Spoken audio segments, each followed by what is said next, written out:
So all of this here is really what I personally realized on my journey. Okay, as I mentioned, I started at the very bottom. I started at ground zero with this 3 out of 10 baseline, continuously feeling anxious, miserable, isolated, shitty, and that was my life. I was just stuck. And unfortunately, due to the way that we're conditioned, this is where most people reside. You're at the very bottom with a horrible experience of yourself, and you're stuck. There's nothing you can do about it. You just kind of take it for granted, like, hey, this is me, nothing I can do. This is how things turned out. And you spend a life trying to escape yourself and ultimately trying to escape life. That's what I would do. I was just trying to deaden myself. I didn't want to experience me. So I'd go out and say, drink.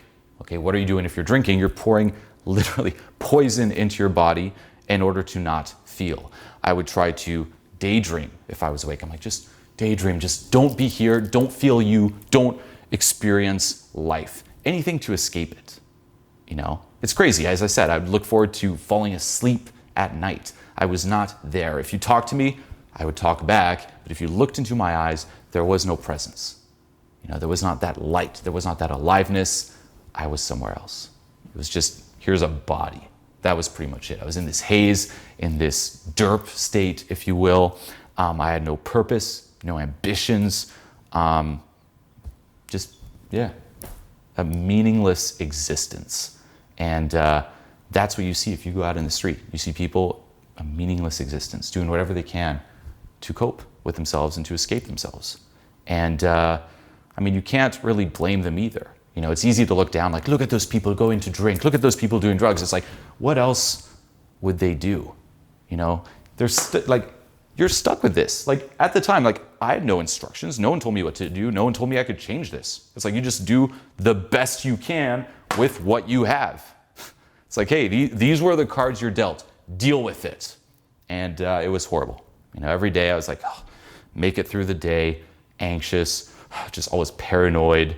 And of course, I had all my excuses. If you're down here, you have all your excuses. You're like, well, if I lived in America, things would be different. That was one for me. I grew up in Switzerland in a small town of 650 people, probably 700 people now, a little farm town, and I had all my excuses. I'm like, well, I feel like shit. But it's because I don't live in America. There's no opportunity here. If I lived in America, there'd be opportunity. If I lived in America, people would be more friendly. I'd have more friends, et cetera, et cetera. If I lived in America, I'd be more popular. Everything was America, America, America. That was my excuse, okay? Probably right now, you have your excuse too. It's like, oh, it's not 10 out of 10, but it's because X, Y, Z. I need the money. I need to be improved. I need this. If this happened, then I would feel a lot better. If I had XYZ, if I did XYZ, I wouldn't be stuck down here. And that was my life. You would not have recognized me back then. I was a completely different person. I wasn't even a person. I was, again, just this vessel, this body, just trying to survive life. And what happened is in 2006, a little over 10 years ago, I found out about this whole world of personal development. And I randomly found out about it. Again, I didn't know that you could work on yourself. I heard of it obviously, but it's very easy to kind of classify it as like, oh, whatever, self-help. You look down on it because, again, you're just so entrenched in this paradigm. Most people just don't even want to acknowledge personal development. So I randomly found out about personal development with a book called The Game, okay, which is a book about success with women, how to pick up girls.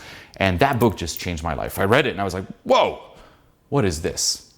I had no idea what Game was. I had no idea that you could work on yourself to interact with people or interact with women. I was reading this and it was like reading the fucking the Holy Grail, the Bible. I'm like, what is this? Oh my God, you can actually do something about this? I don't have to be stuck with this. I can work on myself and become this whole other person. Oh my God. And it just blew my mind. And this got me out of this very, the bottom level, let's just say, of being stuck. And it got me to level 1 or step 1, okay, which is optimize. This is ground zero. Step one, optimize. And this is, as I mentioned before, you optimizing this paradigm of scarcity. You're no longer stuck here. You start doing whatever you can to move up. And that's what I did. I'm like, you know what? Let's start working on my confidence. Let's start going out and interacting with strangers, interacting with women. And it was extremely scary. It was the first time I actually proactively confronted some of my fears. And this took, probably like a good 3 years in Switzerland, just going out nonstop, taking massive action and getting so many experiences interacting with strangers that I developed a certain situational confidence, where because I had so many experiences, so many references, if you will, I started feeling a little bit more confident. There was something to kind of back it up. I'm like, well, I feel better than before. And this transferred into all areas of my life. I'm like, you know what? If I don't have to accept this, if I can have control over the circumstances, the environments that I'm put in, I'm no longer just this leaf in the wind. I don't have to accept what's thrown at me. I can do something about it. I can take control of my life. And I decided after those first 3 years to move to Los Angeles, to finally move to America. My excuse, if I was in America. So I moved there and I quit university in Switzerland. It was not something that I personally wanted to do with my life, like nothing that university could bring me, in terms of, at the time, I was like, is what I connect with. I want to do something more artistic where I could express who I am. And at the time I was really into music. So I moved to America, and without the success with women, the confidence that I built there, I would never have the confidence to do something like that. So it started again transferring into all these areas of my life. Moved to America, kept optimizing everything, and eventually I started teaching this. I started teaching success with women to men around the world. I started traveling around the world, and my life situation kept getting better and better and better. And it pretty much reached this point where, from my perspective at the time, and this is what's interesting, I had optimized everything I could think of. Literally everything I could think of. I was like, whoa, I've optimized it all. Literally. And underneath it all, nothing really changed. I was on top of the world, and it was really ridiculous. Like, if you picture it, okay, just to kind of paint the picture here, here I am, small town Switzerland, horrible. 3 years, go out, start, getting all these experiences, move to America, start doing this in America and start traveling around America for 2 years, teaching this to guys in all these different cities. Okay, so you start getting all this travel. You're like, whoa, here I am, like, from a small little town here, I'm traveling around America, and then you start doing it around the world. And I did 4 world tours at the time. I'm like, whoa, here I am, like, traveling, doing all these tours. I've been everywhere. And everything that I wanted just started clicking. I joke, like, there was a period, like, at that time there, I literally thought, multiple times that I was the second coming of Christ, that I was fucking Jesus. And I kid you not, I really thought that, because everything was happening. It was like, am I dreaming? Like, what the fuck is this? Going out of this stuck reality to this optimizing reality, it was like a dream come true, and I would get everything. I would get the women, as I said. I was like, you know what? Maybe if I get one girl to smile at me. Like, that was where I was at in the very beginning. I found out about success with women. I'm reading this. I'm like, whoa, you know what? Right now I'm 3 out of 10, but I do believe that if I just get one girl to smile at me in front of my friends, I didn't even think like pick up a girl. I was like, if I could get one girl to smile at me and they saw that, I would be complete. And then it happens and you get that little high and you're like, didn't work. I'm still there. You just get drawn back down to that. Well, what if I get a girl's number? And then you get that. You're like, okay, that didn't work. What if I get a girl to kiss me? And then you kiss.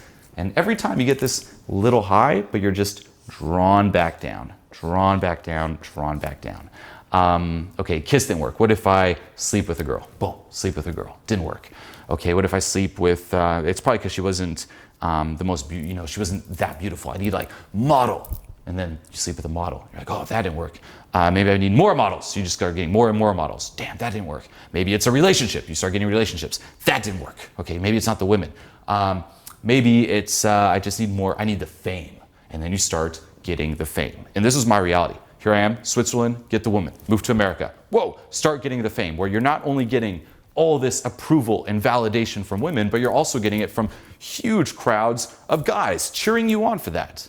You know, and if you're a guy, like the little high you get when you tell your friend, like, and I slept with her, it's like you get that little high. Imagine saying that to huge fucking oceans of guys, and everyone just like fucking cheers. So you're like, whoa, like more validation than I could ever imagine. And I'm like, that didn't work. Shit. So it's not the validation, it's not the girls, maybe it's the finances, you know? And then I started making a lot of money, more than I could possibly spend, especially with the travel, because I was constantly traveling. All my life was in a suitcase. There was nothing I could really buy. And here I am, I'm like, well, I have more money than I can spend, traveling around the world, because that's who you're like, well, maybe it's just I don't have enough life experiences. No, I'm traveling around the world. I'm having the most crazy life experiences ever. You know, for a guy, it's like you go to a new country, you go out, it's this crazy adventure. At the end, you end up with a beautiful girl. It's like a fucking movie. And then everyone cheers you on and you get paid for it. You know, again, from my perspective at the time, I was like, I have everything. I'm Jesus. This is insane. But underneath it all, there's still that 3 out of 10. And as we discussed here, I had snapped out of the system. I was no longer stuck, but I was still playing within the system. Okay, when you optimize, as we saw, if this is, say, scarcity, the paradigm of scarcity, optimizing, you're still acting coming from scarcity, which is still reinforcing it and entrenching you more and more in that paradigm. And the interesting thing with success is that it eliminates all your excuses. All those excuses. Oh, if I moved to America, I did. Still didn't work. Women, I did. Didn't work. Money, got it. Didn't work. Fame, got it. Didn't work. Travel, didn't work. Cooler friends, cooler connections, access to cooler things, got it. Didn't work. I had exhausted all options I could possibly think of, and something was still missing. And to be honest, I probably felt even worse than when I was stuck. Because when you're stuck, you have your excuses, you have hope. When you get everything, hope is gone. You're just like, well, I'm still there, and now there's no longer hope. All my excuses are gone. Okay, what sucks even more than not getting what you want is getting what you want and realizing it didn't work. And instead of realizing here that maybe this isn't the way, okay, I was extremely stubborn, and because I was so invested here, I just kept pushing it. You know, it's like more and more and more. It's compulsive, as we said. It's a fucking addiction. And I pushed my marketing. I was like, you know what? I need stronger reactions. So I started doing a lot more shock marketing. And I got so sucked into that I completely lost touch with reality, you know, posting all sorts of inappropriate jokes, inappropriate videos, and just trying to get this more extreme reaction. Like in my mind, that was the solution, like more extreme, like anything. I mean, at that point to try to get there, it's like I was desperate. And you know, what ended up happening is I did get that extreme reaction in the form of a worldwide media scandal. I see some comments from various people here about a fella called Julian Blanc. Julian Blanc. Julian Blanc. Julian Blanc. Julian Blanc. Julian Blanc. You all know who Julian Blanc Yes. My marketing got pushed so far, and then it got taken out of context, and that got passed up the media chain, and everything just exploded. And to the point where, you know, if you go on Google right now, if you just open a browser and you put in the most hated man in the world, you will see me. You know, I was Time Magazine's the most hated man in the world, and everything that I had optimized, everything that I had spent those 8 years from the beginning, like 2006, me finding out, oh, whoa, success with women, to 2014, gone. Just in an instant, it was taken away. I lost everything. And this for me was the hardest and the most traumatic thing that I've ever been through. You know, it's like literally losing everything just out of nowhere. It's like you're walking and then one day to the next, all this, gone. It's like you're walking, you're hit by a car, your legs are gone. That's what it felt like. My reputation, all that validation, all that approval, all that fame, gone. And if you're so attached to it, like I was so attached to those reactions, you're so attached to the good, you're extremely attached to the bad, and that affects you. And from one day to the next, it was everyone loves me to half the world, or you know, more than that, hates me. And that's like, whoa. And then you start, like, of course, kind of questioning yourself. Like, it destroys your reality. You're like, everyone hates me. Oh, it's like full life crisis. So reputation gone, to the point where it was dangerous too. Like, there were death threats. Lawyers were calling me. Like, I had to go in hiding for a while. I couldn't run my business or make money anymore. I couldn't do any events, couldn't speak, couldn't express myself. Because that too, it's like I moved to America originally for music, but then with the speaking, the traveling, you know, it's like me giving the seminars was me giving the concerts. Me working on the content was like composing a song. Me recording videos for YouTube was like recording the songs. That was taken away for a while. Money, again, couldn't make any money. So money, can't make it.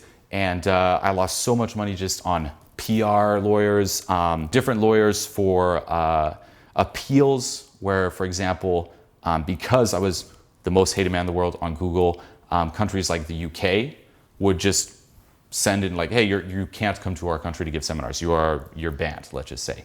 And it was on like things that I didn't even do. So it's like, okay, they're quoting, for example, a fake Twitter because things got taken out of context. And now to appeal that, 400,000. So you're like, whoa. So it's so expensive, and I just lost all my money. You know, probably close to $500,000 just gone. Lost relationships, lost friendships, lost freedom of expression, health, because it was just so, like intolerable going through that. I just started eating a lot, and you can kind of see like from before and then like right after, I just got really unhealthy and fat. And I reached a tipping point, and this was in Miami, probably like 3 months after it hit. Things were just so intolerable. Like, that was the lowest moment of my entire life. Again, went from being the second coming of Christ to just being crucified.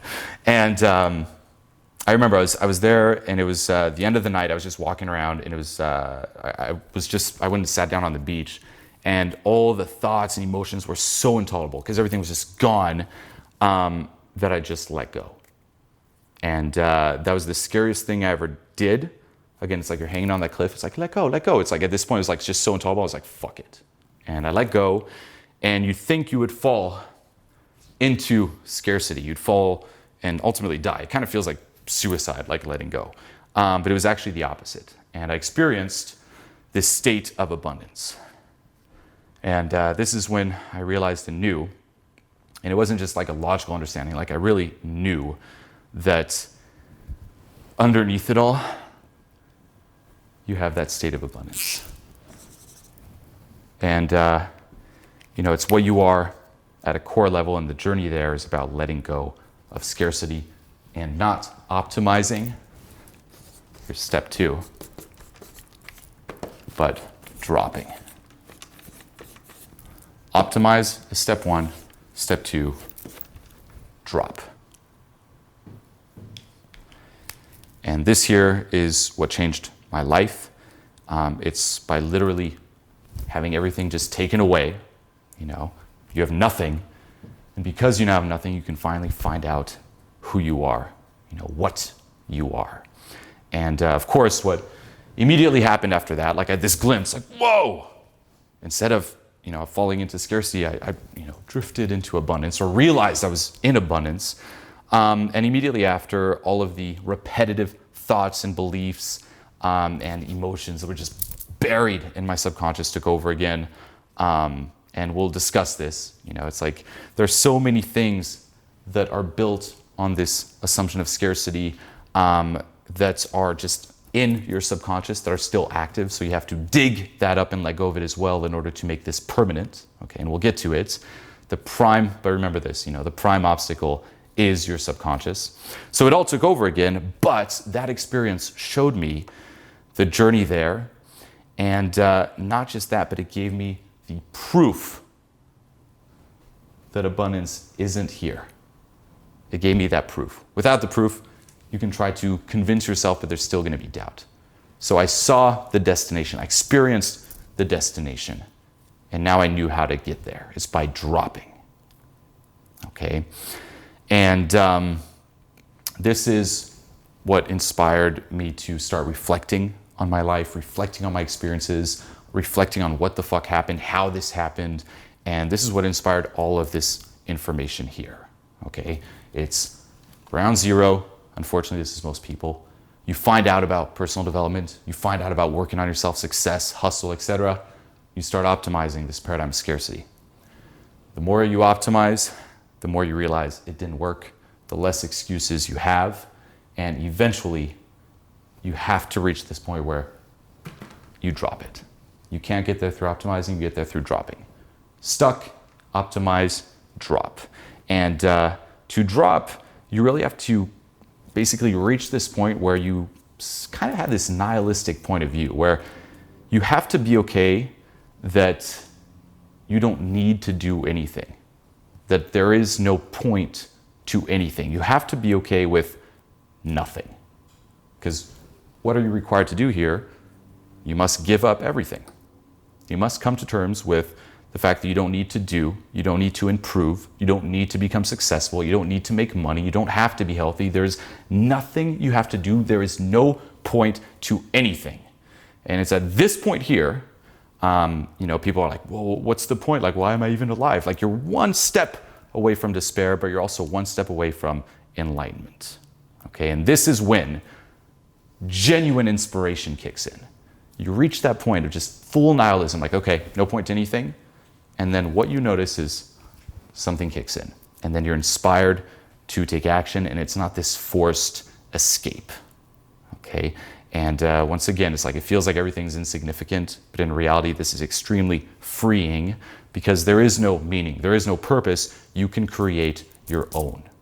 You can create a meaning and a purpose that is authentic to you. There's nothing you need to do. You don't need to compromise that authenticity. And this is my view on life right now. It's like we're all stuck in detention, if you will. There is no point, there's no purpose to anything, but you're still here until the day you die. What are you inspired to do during that time?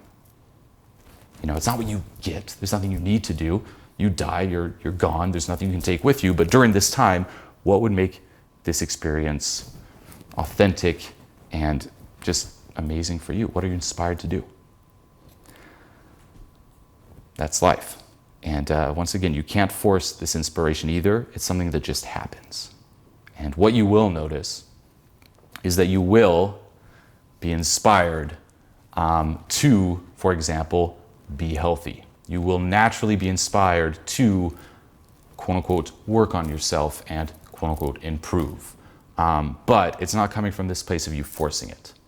Okay, what you will notice is you will be inspired to have your back. You will be inspired to have your own best interests at heart. You don't have to force yourself to do this. This is the journey. This is what you are required to do. And the question I get all the time here too is, do you have to go through this step one of optimizing before dropping? And the answer is no, there are no requirements to dropping. However, most people will work on optimizing this paradigm of scarcity first in order to reach a point where they are open to the idea, just open to the idea of dropping it. You're fed up with the results. Like, you're like, hey, it's not fucking working. Otherwise, like, you're not going to be open to this. You're like, no, I'm just going to keep doing this. So you're fed up with the results. You have enough references of it didn't work, that you're willing to give dropping it a try, and you have the courage and presence to drop it. You need to build that up, because dropping it requires a lot of courage. It's basically requires you to look at different emotions that you're running away from, different thoughts you're running away from. It requires you to experience them and let them go versus fear them and constantly run away from them. You need the courage and presence to take responsibility for where you're at, to accept that it didn't work, and to take the risk to shift paradigms completely. Okay, to challenge the old ways of doing things and to stretch and expand your worldview. And another note with all of this is that once you see and get this, it also helps resolve a lot of contradictions. Most contradictions that people freak out over. It's like, well, wait a minute, it's this, but this, like what? They freak out. Those contradictions would be resolved if those people got this. Okay? Why? Because there are different tools and different advice depending if you're in step 1 or step 2. Okay, what works and what is true changes depending on what step you're on. There are different tools for different paradigms. There are different tools to optimize this paradigm scarcity and drop it. Okay, and what works in one paradigm will destroy you and become an obstacle in the other. For example, usually here, to wake up, you need to be kind of fed up with this stuckness in this miserable state of being. So misery will kick in, and you will be, as we discussed before, using this carrot and stick approach. Run away from this, run towards something else. That's optimize. That is usually the first thing that kicks in when you start stepping shit up. We say misery is the first teacher. That's probably what brought you here. You're just fed up. A lot of guys with success with women, for example, they get into this because their heart was broken. They get a horrible breakup and they're like, okay, fuck it, no more. So at that point, it's like, if you're down here, it's like whatever the fuck it takes to get out of there. However, although misery will help you go from ground zero to step 1, it's not going to get you to step 2. Step 2, it'll prevent you from getting there. It becomes your obstacle. It destroys you. So misery is the first teacher, but don't let it be the last. Okay, it's not sustainable. It's what gets you started, but it's not what keeps you going. Okay, so that is one example. And once again, don't get stubborn with this. It's like, no, it's all about misery.